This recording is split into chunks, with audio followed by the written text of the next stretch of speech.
Now, join us on the program right now with Doctors for Responsible Gun Ownership. I want to welcome to the program Dr. Robert Young. Dr. Young, thank you for your time, sir. Cam, thank you for having me on again. It's my pleasure. Last week, the story broke of this 9-year-old girl who accidentally shot and killed her shooting instructor at a facility in Arizona, and when she was holding and handling an Uzi in full auto for the first time. And this story, Dr. Young, I mean, it really became I think the anti-gun media seized on this story. We saw all kinds of pundits wondering, not just, when is it safe to handle a Class 3 firearm, but when is it safe? Is it ever safe to teach kids about firearms in general? We need to pass laws that would restrict firearms handling to adults, maybe the 18-year-olds, maybe 24-year-olds. And you wrote about this at National Review Online because you say that, we as gun owners would address the problem in different ways than gun control advocates. What are some of the areas that you've seen in terms of the pontificating that you think needs to be addressed? Well, I think people have used this incident just like they always use an incident to propagate whatever their existing points of view are. My existing point of view is that education is always better than new laws. And this is just another example. There have been, as far as anyone knows, as far as anyone has quoted, 2 incidents of some harm caused by children firing an automatic weapon in the last 6 years. Now, I'm not sure. That's a terrible tragedy for those 2 children, their families, and everyone involved. My heart goes out now to the girl and her family, as well as the family of the instructor who died, just like it does to the 8-year-old boy in 2008 in Massachusetts, whose father is an ER physician and felt very confident letting his son try that. Twice in 6 years. I do not know how to make a cause out of anything that happens to an individual twice in 6 years. Apparently, a lot of other people think they do know how to. Well, yeah, they do, and again, we're seeing these arguments that these tragedies, that there is a larger lesson to be learned here, and that lesson is that parents who teach their kids how to be safe and responsible around firearms, that they're bad parents.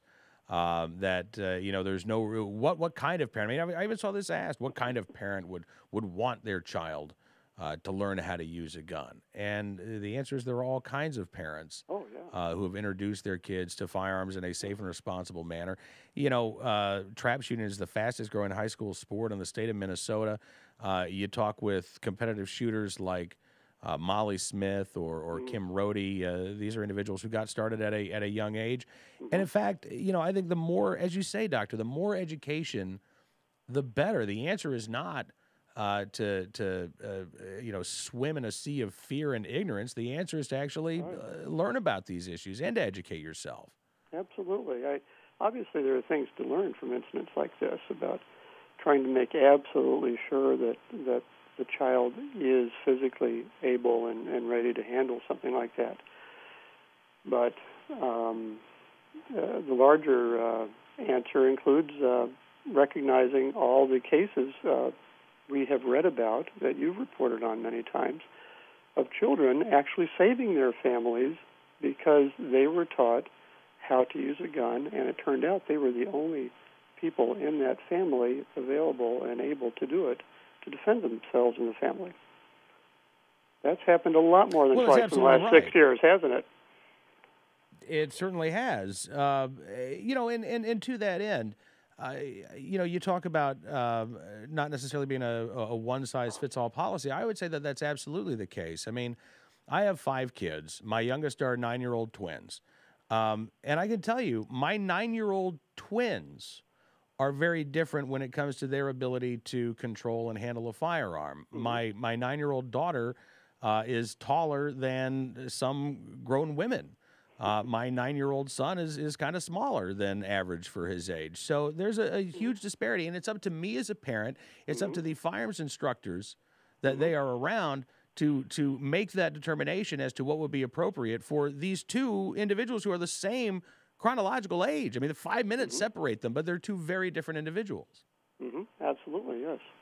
I've read two interesting things about how things like this get are recognized and then handled. Just today, a report is out that the girl, upon trying to fire this gun, dropped it, turned to her parents, fortunately, rather than to her instructor, and said, "This is too much for me. I can't handle it." True. But I had already read that this particular range has decided since the event to not allow kids under 12 to do this. Now, I'm not here to recommend that as a national policy, but it's interesting, isn't it? When things happen, people do learn from them. They do make decisions about how to try to make things safer. That's how things work. That's how things work best. Talking with Dr. Robert Young with Doctors for Responsible Gun Ownership, but nothing in this tragedy, Doctor, has led you to believe that we simply should prevent kids of any age, or even kids, let's say, of 10 and younger, from learning about firearms. You still believe it's possible that they can learn about firearms in a safe and responsible manner? Of course. And we're talking about two different things, too.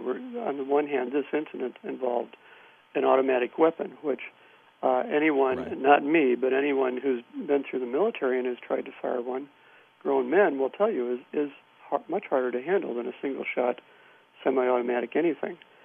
But where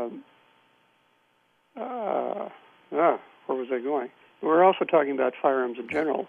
And is it wrong to teach kids about firearms? That has nothing to do with whether or not they're shooting an automatic at some age.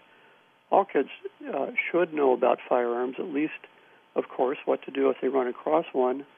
And a lot of kids in a lot of families have a lot of fun learning how to use them themselves.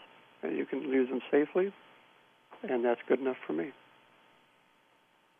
Dr. Robert Young, thank you, sir, for your time. I do appreciate it, and hope we can do this again very soon. Be happy to, Cam. Thanks a lot. Take care.